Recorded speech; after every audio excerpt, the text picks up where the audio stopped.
నమస్కారం అందరికీ. మీ సాక్షిగా నేను ఇంతకుముందు ఒక కథ చెప్పిన కదా, కానీ అప్పుడు మేము ఆపేసినాం. అది స్టోరీ 1, కానీ కంటిన్యూషన్ ఇప్పుడు స్టోరీ 2 కూడా ఉందన్నట్టు.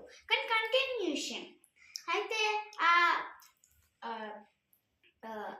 ఆ చిన్న యువరాణి బయలుదేరిందంట. అప్పుడు ఒక ముసలామె చాలా దూరం వెళ్ళాక ఒక ముసలామె తనకి కనిపించిందంట. అవ్వ, ఈ ఊరి పేరు నాకు చెప్పగలవా నువ్వు అని తను అడిగిందంట. తను అవ్వ, అమ్మ నువ్వు ఇక్కడికి ఎందుకు వచ్చావమ్మా? ఇది చాలా ప్రమాదకరమైన ఊరి. నేను మా అమ్మని వెతుక్కుంటూ వచ్చాను అని తను చెప్తుందంట.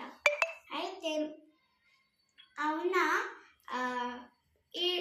మీ అమ్మని ఒక మంత్రగాడు తీసుకెళ్ళాడు.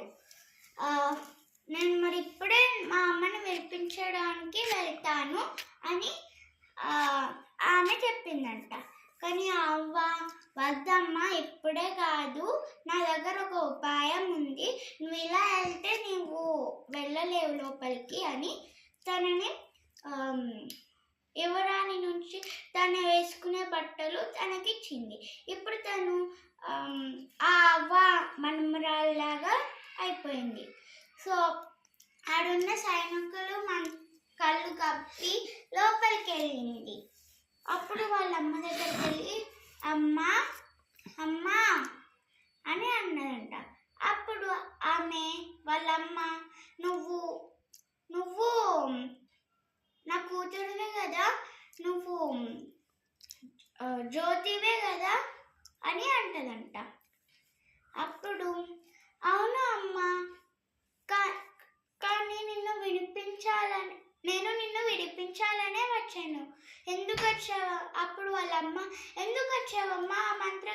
ఆ మంత్రగాడు నిన్ను కూడా మళ్ళీ బంధించేస్తాడు అని వాళ్ళమ్మ అన్నదంట. అమ్మ, నా దగ్గర ఒక ఉపాయం ఉంది, ఒకసారి నేను చెప్పింది చేస్తే నువ్వు ఖచ్చితంగా బయటపడతావు అని అన్నదంట. అప్పుడే వాళ్ళమ్మ చోలో తను ఏదో చెప్పిందంట. తర్వాత రోజు ఆ మంత్రగాడికి వాళ్ళమ్మ, నేను నిన్ను వివాహం చేసుకుంటాను, కానీ నాకు ఒక సందేహాలు ఉన్నాయి అని అంటాడంట. ఏమిటది అని అంటే, అసలు నువ్వు మనిషివా లేకుంటే ఎవరి బాడీలోకైనా వెళ్ళగలవా లేకుంటే ఓన్లీ మంత్రగాడువా అలా అడిగిందంట. అయితే ఎన్ని ప్రశ్నలా? సరే, నేను నీకు జవాబు ఇస్తాను. సౌత్ సైడ్ ఉన్న ఒక అడవిలో ఒక అది ఏ చెట్టు, 1 minute ఫ్రెండ్స్.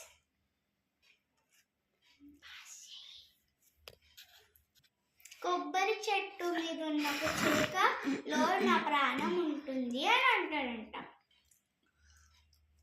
సరే, నాకు ఇప్పుడు క్లారిటీ వచ్చేసింది అని అంటాడంట.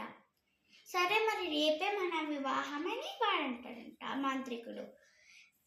నెక్స్ట్ డే వాళ్ళ కూతురికి మొత్తం జరిగిందంతా చెప్పేసిందంట. అయితే ఆమె సౌత్కి వెళ్ళి సౌత్లో ఉన్న అడవికి వెళ్ళి ఆ కొబ్బరి చెట్టు పైన ఉన్న చిలుకని చంపేసిందంట. అప్పుడు ఆ మంత్రగాడు భస్మం అయిపోయాడంట. తర్వాత వాళ్ళందరినీ ఇంటికి తీసుకొచ్చిందంట ఆ యువరాణి. అందరూ తాత కలిసి మెలుస్తున్నారంట సంతోషంగా. ధన్యవాదాలు ఫ్రెండ్స్, మా స్టోరీ వాచ్ చేసినందుకు.